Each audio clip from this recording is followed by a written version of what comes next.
বিপন্ন গাজাবাসীর জন্য মানবিক সহায়তা হিসেবে ত্রাণ সামগ্রী নিয়ে গাজার উদ্দেশ্যে রওনা দেয়া নৌবহর গ্লোবাল সুমুদ ফ্লোটিলার জাহাজ দখল ও মানবাধিকার কর্মীদের আটকের প্রতিবাদে রাজধানী সহ বিভিন্ন স্থানে বিক্ষোভ সমাবেশ ও মিছিল করেছে বিভিন্ন দল ও সংগঠন। দখলদার ইসরায়েলি বাহিনীর এ ঘটনার নিন্দা জানিয়েছে পররাষ্ট্র মন্ত্রণালয়। মাহমুদুল হাসানের রিপোর্টে বিস্তারিত। গ্লোবাল সুমুদ ফ্লোটিলার ত্রাণবহরকে ইসরায়েলে আটকে দেওয়ার ঘটনায় বিশ্বের অন্যান্য দেশের মতো বাংলাদেশেও প্রতিবাদের ঝড় উঠেছে। জুম্মার নামাজের পর জাতীয় মসজিদ বাইতুল মোকাররমের উত্তর গেটে বিক্ষোভ সমাবেশ করে জামায়াতে ইসলামী। অবিলম্বে ফিলিস্তিন এবং গাজায় যে দখল করা হয়েছে এই দখল মুক্ত করতে হবে। 500 অধিক এই ত্রাণবাহী জাহাজের কর্মীদেরকে অবিলম্বে মুক্তি দিতে হবে।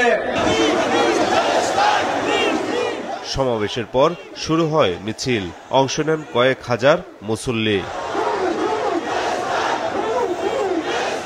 এদিকে পররাষ্ট্র মন্ত্রণালয় নৌবহর আটকে দেওয়ার ঘটনাকে আন্তর্জাতিক আইনের সুস্পষ্ট লঙ্ঘন ও ক্ষুধাকে অস্ত্র হিসেবে ব্যবহার করার নগ্ন দৃষ্টান্ত বলে উল্লেখ করেছে। বিবৃতিতে বলা হয়, অবিলম্বে আটক মানবিক সহায়তাকারী ও কর্মীদের নিঃশর্ত মুক্তি, নিরাপত্তা নিশ্চিত ও গাজায় গণহত্যা বন্ধ করতে হবে। ত্রাণ সহায়তা নিয়ে গাজা অভিমুখী নৌবহরের জাহাজ আটক ও ইসরায়েলের হামলার বিরুদ্ধে বিভিন্ন জেলাতেও বিক্ষোভ মিছিল হয়েছে। জুমার নামাজের পর ফেনী জেলা স্বেচ্ছাসেবক পরিবারের ব্যানারে একটি বিক্ষোভ মিছিল বের করেন মুসল্লিরা। জয়পুরহাটেও কালাই আন নাজাত ফাউন্ডেশনের আয়োজনে বিক্ষোভ মিছিল ও মানববন্ধন হয়েছে। মাহমুদুল হাসান, মাছরাঙা সংবাদ, ঢাকা।